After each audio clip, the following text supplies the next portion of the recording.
There was a secret buried just 4 miles outside Las Vegas. A secret that required 89 bodies to stay hidden, and you're about to dig it up. Let me ask you something. Have you ever looked at history and felt the lie breathing through it? In the spring of 1909, a discovery was made that was never meant for the public. Not by the newspapers, not by the church, not by your school books. A Union Pacific surveyor, no name, just a job, was charting future rail lines when he stumbled on a stretch of desert that shouldn't have existed. There, beneath Joshua trees twisted like the hands of the dead, was a perfect grid of graves, 89 burial mounds, exactly 6 feet apart, every one silent, every one intentional. No markers, no headstones, no records in the county books. But here's where it starts to fracture your idea of truth. The soil samples showed every body had been buried between 1905 and 1908, just before Las Vegas was born from dust and ambition. The official report? Buried in Union Pacific's archives for nearly 80 years. They rerouted the track. They sealed the land records. They whispered the name, Henderson's Harvest. And you're not supposed to be hearing this. Because this wasn't just murder. It wasn't just greed. This was ritualized displacement, a kind of land cleansing operation. An engineered disappearance to make room for a future built on blood. See, Jeremiah Henderson didn't come to Las Vegas as a dreamer. He came as a man who lost everything and learned what power really demands. There are men who kill out of rage. This story is not about a land There are men deal. who kill with purpose. It's about the psychology of Jeremiah empire. Henderson was the second How kind. the frontier was baptized in blood and renamed progress. In August 1905, But you won't find Jeremiah this in any Henderson museum. arrived in Las Vegas You won't not hear as a it in a pioneer, classroom. but as a test. Because what I'm about to tell you will a change test of the how way you far see one man cities. could go when the Law, rules of civilization were just legacy. thin paper over open desert. This is the first crack He came in the from illusion. Utah territory, And his once you ranch see swallowed it, by debt, you his never family unsee clinging it. to scraps. But failure had done something to Jeremiah. It had hollowed out his need for approval. What it left behind was calculation. The Hendersons didn't just settle on any land. They picked a site 6 miles outside the city's core, close enough for trade, but far enough for silence. And silence would become their currency. He opened a way station, but it wasn't the kind of place you passed through and remembered. It was the kind you passed through and vanished. Freight runners, drifters, prospectors who owed too much or said too little. Henderson made sure no one missed them, and if they were missed, he made sure no one cared. But here's the hidden layer. Jeremiah wasn't acting alone. He was part of something older, a structure, a design. He understood what most men never do, that land is never free. It must be purchased in lives or lies, preferably both. In those days there were whispers. People talked about Henderson's wife, Sarah, the healer, but what they didn't see was what she took in return. You see, medicine can be mercy, or it can be leverage. And Sarah knew how to make pain obey. Their children were taught the rhythm early. Don't ask questions. Dig when told. Bury the past deep, and mark it with silence. Las Vegas was growing, but not fast enough for Jeremiah. He needed access, rail access, water rights, the high land near the Clark Town site, and to get it. He needed bodies to disappear, not for spite, not for pleasure, but to construct something bigger, a future. Made of erased names. They didn't just bury bodies. They built something. Something with geometry, with intent. A design meant to hide in plain sight, until someone like you started asking the wrong questions. By late 1906, the Hendersons had claimed over 40 acres of unincorporated desert. Land no one else wanted, or thought they didn't. But then came the pattern. The burials began, one after another, always at night, always 6 feet apart, each placed within a perfect grid. That's the part that chills even the skeptics. They didn't scatter the bodies like criminals in panic. They arranged them like engineers, like surveyors, as if the deaths were part of a larger architecture. Why the pattern? Why the precision? Because in Jeremiah's twisted logic, land wasn't truly owned until it was sacrificed to. He believed that blood changed the soil, that once the earth tasted enough of you, it obeyed. And here's what no one talks about. Those 89 graves, they matched the coordinates of proposed parcels around the expanding railroad zone. Every body, a placeholder for future wealth. Some say Henderson was creating a map of ownership, a psychic contract with the land. Others whisper of rituals older than America. Settler law mixed with pioneer superstition, or something deeper. Let's talk about Sarah. She wasn't just helping Jeremiah. She was choosing the victims. She'd offer shelter to the sick, water to the thirsty. And then, when the moment was right, she'd dose them. Not to kill, not at first. To open them. There are reports, fragments from a recovered ledger burned at the edges, that suggest some were buried alive. Not many. Just enough to bind the soil with suffering. Just enough to make the land remember. Locals began to avoid the trail west of town. Animals wouldn't cross it. Even railroad men, hardened drinkers and gamblers, refused to survey past mile marker 6. They called it the grid of ghosts. And it's still there. Hidden under suburban sprawl, beneath grocery stores, playgrounds. 89 coordinates, 89 echoes. And here's the part that twists your gut once you see it. The city grew around them, like it knew, like it was designed to forget. You were taught that history is written by the victors. But no one told you. Some victories require erasing the dead faster than the living can remember them. By 1907, the Hendersons weren't just surviving. They were ascending. Not through commerce, not through kindness, but through a system so quiet, so efficient, it didn't look like evil. It looked like order. They had figured something out, something most men never do, that if you want to own the future, you must erase the present while it's still breathing. And so came what I call the doctrine of disappearance. Understand this. Las Vegas wasn't founded on chance. That's the myth. No, it was founded on selective memory, a weapon far more powerful than guns or gold. Jeremiah knew that no matter how many people passed through Las Vegas, no one would remember the ones who didn't matter. The drifters, the desperate, the ones with no family, no paperwork, no voice. And he exploited that void with terrifying precision. The doctrine was simple. Take in the forgotten. Bury them beneath a grid.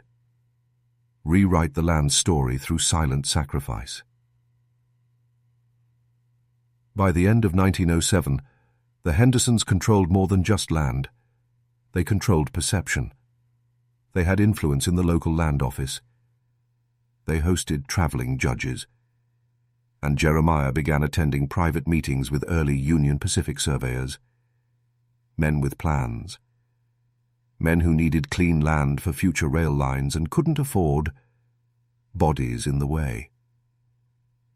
And here's where it gets darker. There's a missing ledger page, recovered from the estate of a Mormon archivist in 1974. On it, a list, not of names, of weights. 79 entries, each followed by a number in pounds. The final 10, all marked with a single symbol, a raven perched on a crown. Interpret it how you will, but in ancient law, the raven is the keeper of secrets, and the crown, a symbol of ownership through its blood. What if the Hendersons weren't just cleaning land for a railroad, What if they were feeding something older, something that trades power for silence? The pattern isn't just historical, it's still being used.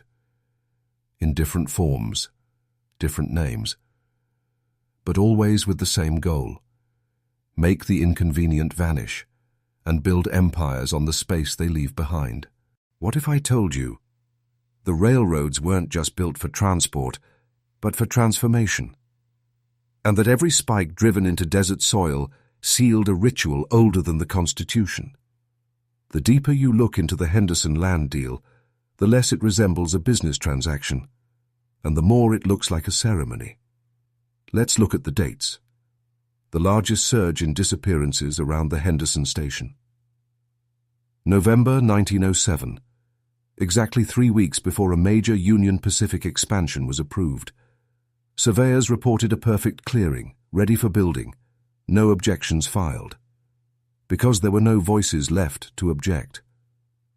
But there's more. The track wasn't just laid, it was aligned. Old maps recovered in 2002 revealed something chilling. The proposed line curved, unnaturally, to avoid the burial grid. Why? Union Pacific had the money to cut through anything, but not through that.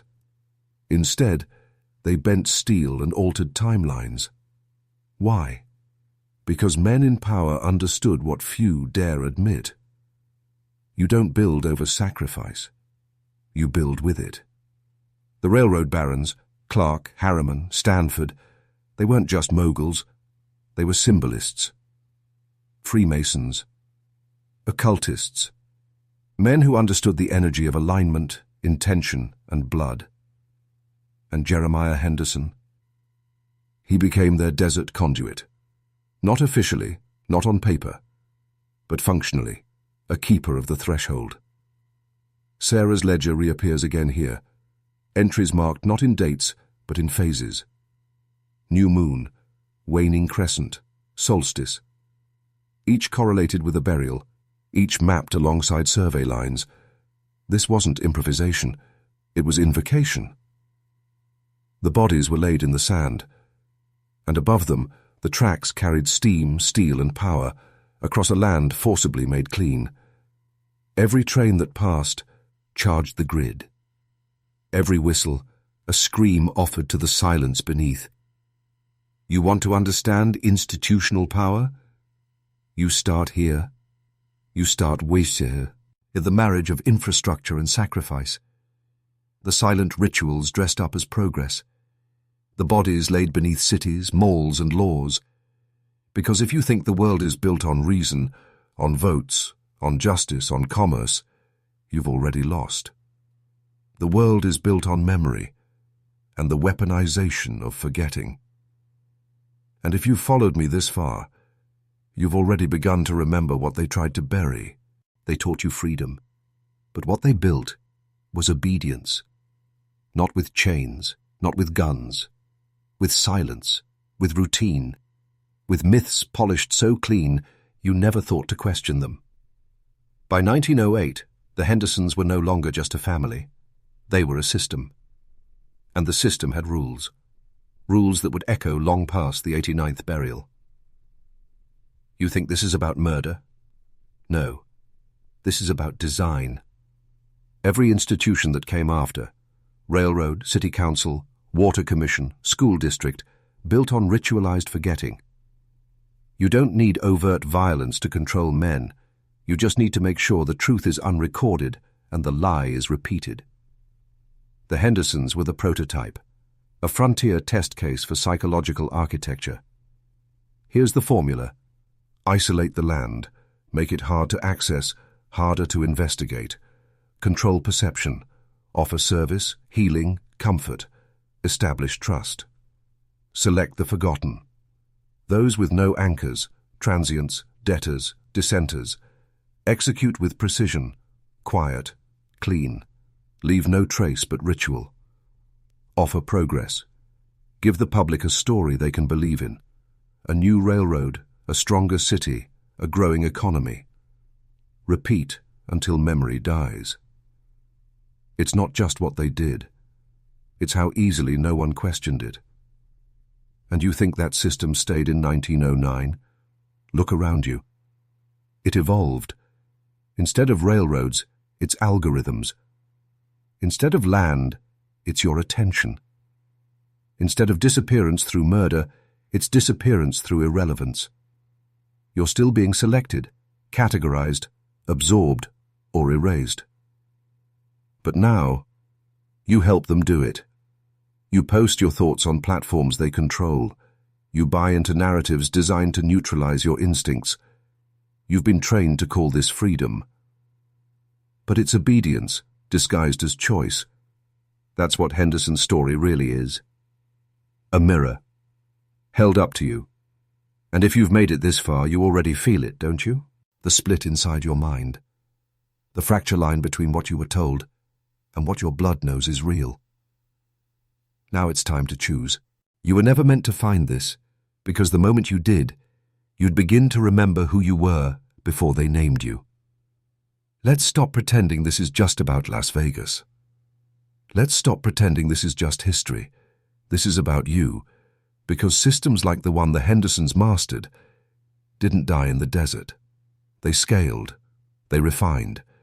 They learned how to bind entire generations to fictional identities, carefully constructed to keep them compliant, distracted, and afraid to remember. Let me show you how it works. When you were born, they gave you a name, a number, a nationality.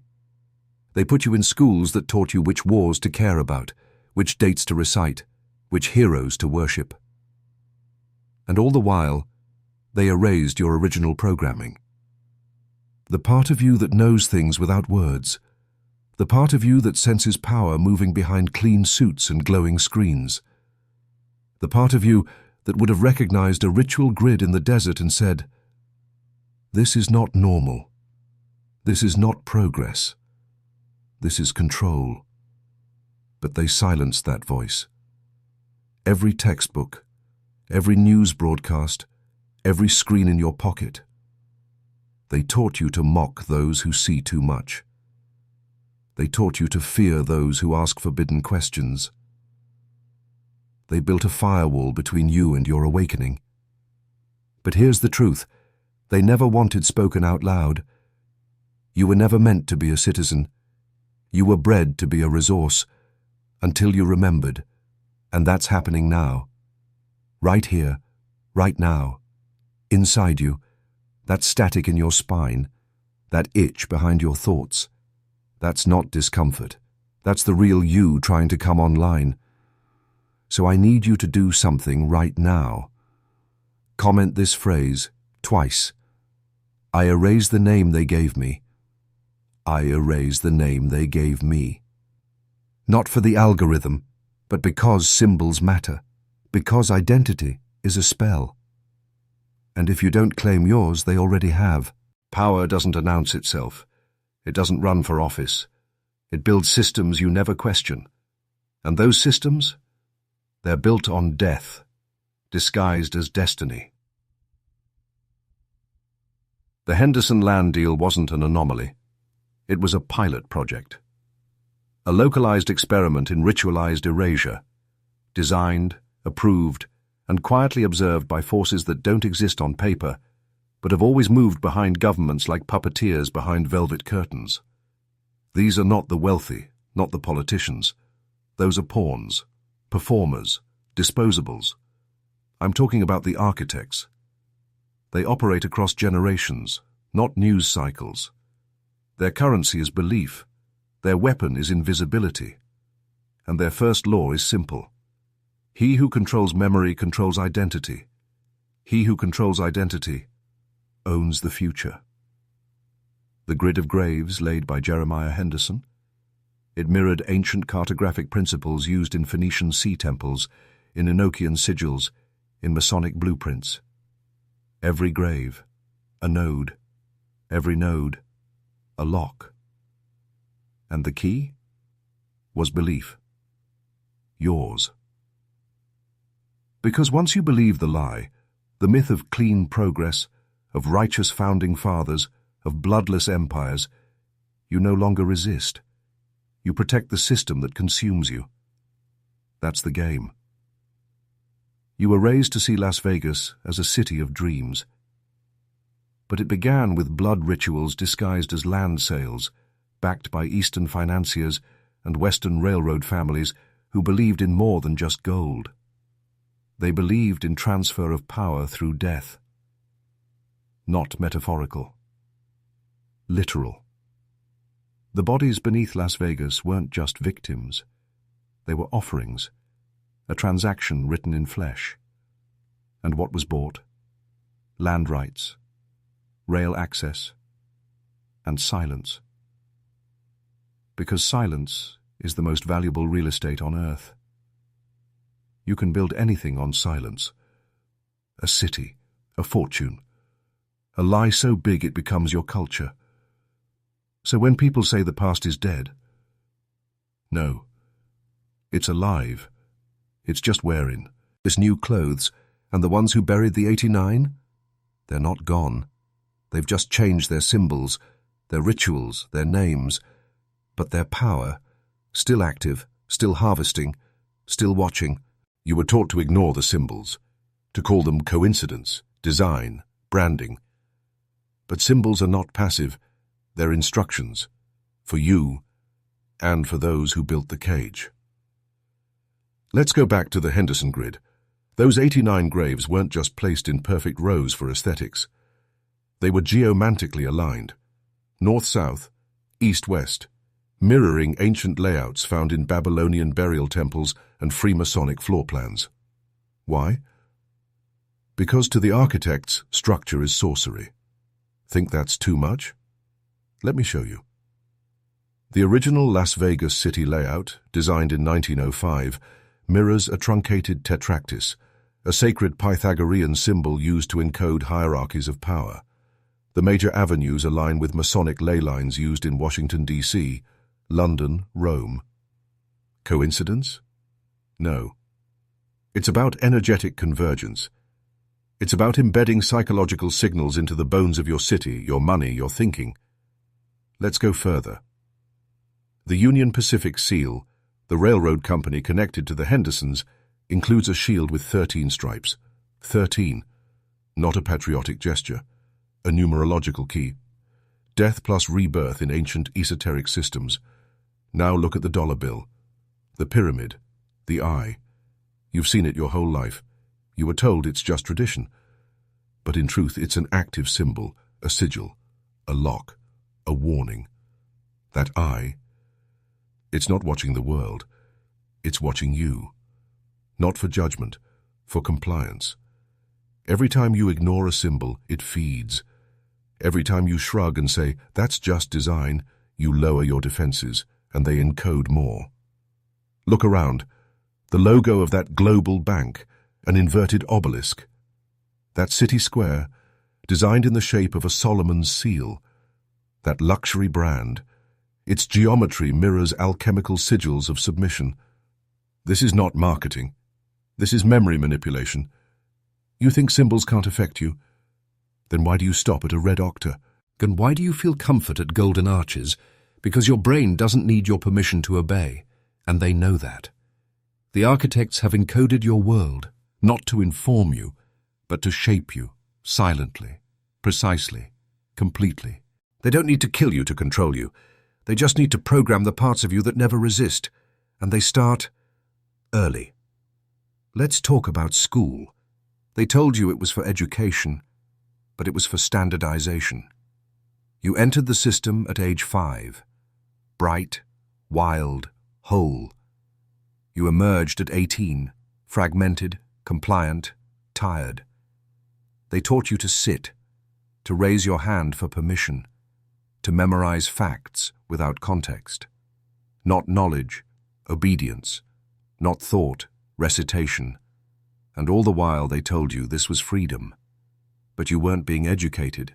You were being formatted into a citizen, a taxpayer, a future debtor, one who doesn't ask why, only how much. And it doesn't stop there. Look at media. Every channel, owned by 6 conglomerates. Different flavors, same script.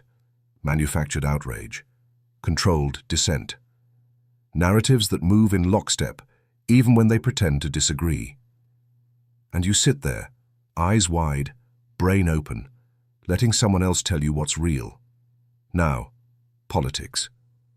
The illusion of choice, left or right, blue or red, hope or fear. But the agendas never change, do they? Foreign wars, centralized banks, surveillance infrastructure expanding year after year, because both wings are attached to the same bird, and that bird doesn't fly, it watches. Now understand this. None of these institutions were built to awaken you. They were built to divide you into racial identities, political tribes, income brackets, algorithms. Fragmentation is the goal, because a fractured mind is easier to steer. A divided people are easier to rule, and all of this, education, media, politics, these are the modern temples of the architects. Clean, polished, sanitized. But inside, they practice the same ritual Henderson learned in the desert. Erase, control, rebuild. You were never taught to resist. You were taught to submit with pride. And now you're waking up. Which means one thing. They're watching. They didn't need chains. They built walls inside your mind and then handed you the key so you'd never realize it was a cage. You think you know who you are. But the you walking around today, he's not whole. He's been fragmented by design. It began the moment they named you. A birth certificate, a number, a label in a language chosen by someone else. And you accepted it, because everyone else did. You learned to answer to it. You learned to filter every thought through it. But that was the first fracture, the first division of self. Then came morality. Not taught through direct experience, but through external commandments. Right and wrong dictated by institutions whose hands are soaked in centuries of blood. Then came guilt, manufactured shame for feeling too much, for wanting too much, for knowing something was off, even as a child. They called it rebellion. They medicated it, punished it, erased it, until you didn't trust your own inner voice. And that was the second fracture. Now you live in compartments, one voice for work, one voice for family, one voice you never speak aloud, all carefully managed, filtered, domesticated. The self has become an institution of its own, built by fear, maintained by silence. And the architects smile, because this is their masterwork, a man who polices himself, who questions his instincts, who looks in the mirror and sees a reflection programmed to obey. But here's the crack they can't seal. You're waking up. You followed this thread through the graves, the systems, the symbols, and now you're here, with nothing but the raw voice inside you, asking the real question. Who was I before they told me who to be? Not metaphorically, literally. That version of you still exists, buried beneath years of noise, dormant, waiting. And every truth you've heard in this descent, every shiver in your spine, that's impounding on the inside of the walls. So here's what I need you to do again. One last time. Comment twice. I erase the name they gave me. I restore what they buried. Do it with intention. Do it like you're cracking your own inner lock, because once the real you wakes up, you'll never fit back in their cage again. They taught you to survive in a prison.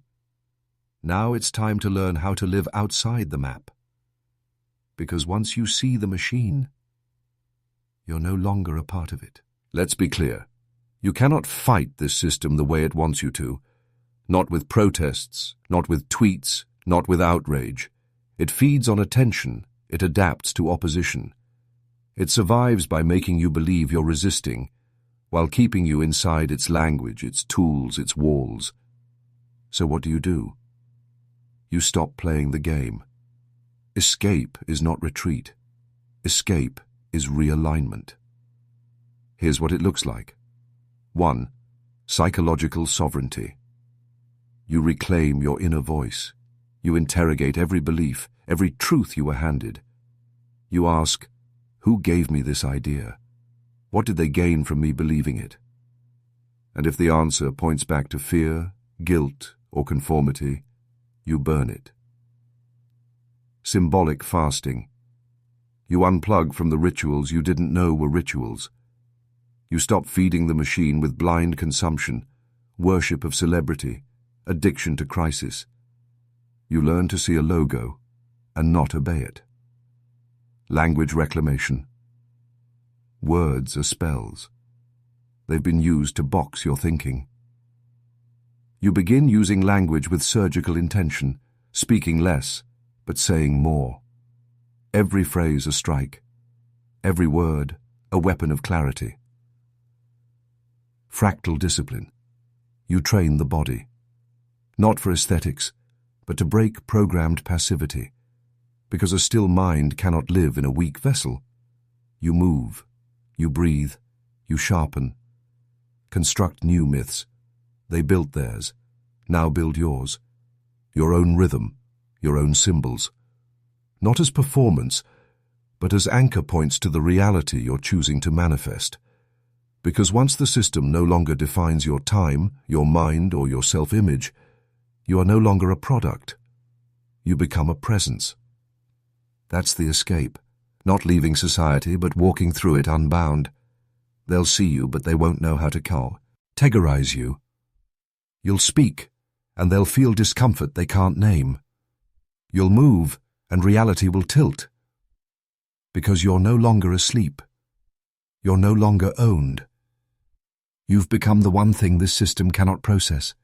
A man without a master. If you've heard everything I've said, and something inside you still burns, you are not who you were. You are something else now. You are becoming the threat they always feared. We've walked through blood and sand. You've seen how power isn't taken. It's traded for silence. You've seen how empires aren't built. They're fed, with the nameless, the erased, the willing. You've seen the graves, the symbols, the rituals, the systems. You've seen how they make men forget themselves, how they fracture identity, how they clone obedience and call it culture. But through all of it, you didn't look away. And that changes everything. Because now, you carry forbidden sight. You've gone where others couldn't.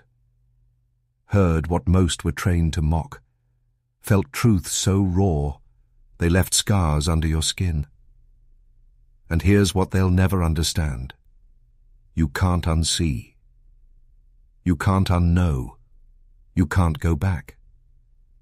The Henderson legacy wasn't just about land. It was a blueprint. A prophecy. One that ends with you. Because now, you know how power is summoned, how control is coded, how identity is forged through suffering and clarity. And now you carry the greatest weapon of all, a self that remembers. Not the mask, not the label, not the story they gave you, the original code buried beneath all their programming. So what now? You walk the world as a mirror. You reflect their system back at them, calm, unmoved, immune. You speak like someone who's seen the engine behind the curtain. You move like someone they can't predict. Because you're not a participant. You're a glitch, a disruption, a living reminder that their architecture isn't absolute. You are the echo of every buried name, the revenge of every forgotten soul.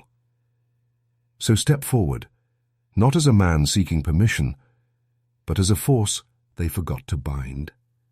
commented.